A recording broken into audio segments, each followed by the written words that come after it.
Hola, ¿qué tal? ¿Cómo les va? Hoy vamos a hablar sobre la inflación. ¿Y qué es la inflación? Bueno, primero decir que la inflación es la variación sostenida en el precio de los bienes y servicios de un país en un periodo específico. El aumento de los precios hace que el valor de la moneda disminuya y ya no sea posible comprar la misma cantidad de bienes que en un periodo anterior. También decir que la inflación genera una pérdida en el poder adquisitivo de una población, por lo tanto, provoca efectos negativos en la economía en los habitantes de una nación. Pero sigamos hablando sobre la inflación, en este caso hablar sobre sus causas. La primera causa a mencionar es la demanda. Cuando aumenta la demanda, pero el sector productivo no está en condiciones para enfrentar el incremento, aumentan los precios. Otra de las causas que debemos mencionar sobre la inflación son los costos. Cuando los costos de producción aumentan, ya sea por una devaluación, crisis económicas u otros motivos, los productores se ven obligados a aumentar los precios para mantener su beneficio. Y la tercera causa a mencionar es las causas sociales o inflación estructural.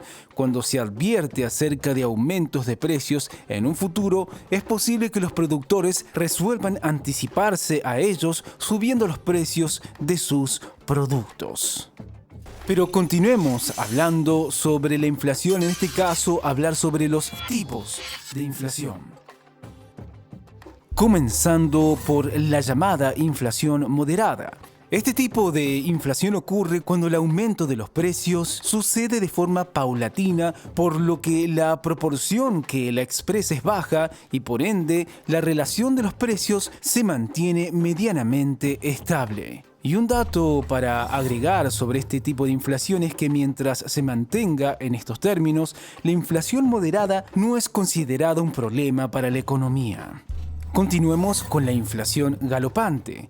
Esta sucede cuando los precios aumentan de 2 a 3 dígitos en un año, por ejemplo 15, 20 o 25% anual, y así progresivamente. Este tipo de inflación puede traer graves consecuencias para la economía de un país si no se toman medidas a tiempo.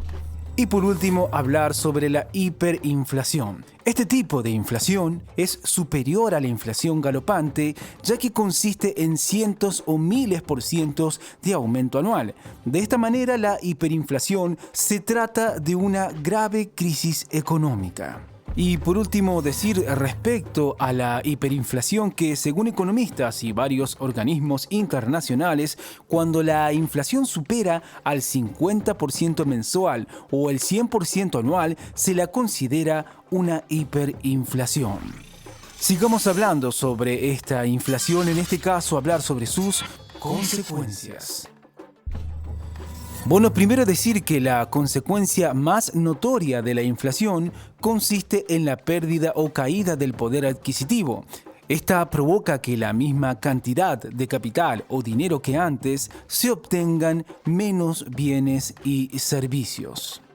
Dicho esto, podemos decir y reafirmar que de esta manera la inflación genera crisis económica y pesimismo en la población, ya que el obtener productos se vuelve cada vez más y más difícil. En definitiva, cuanto mayor sea la inflación, menos valdrá el dinero o el capital.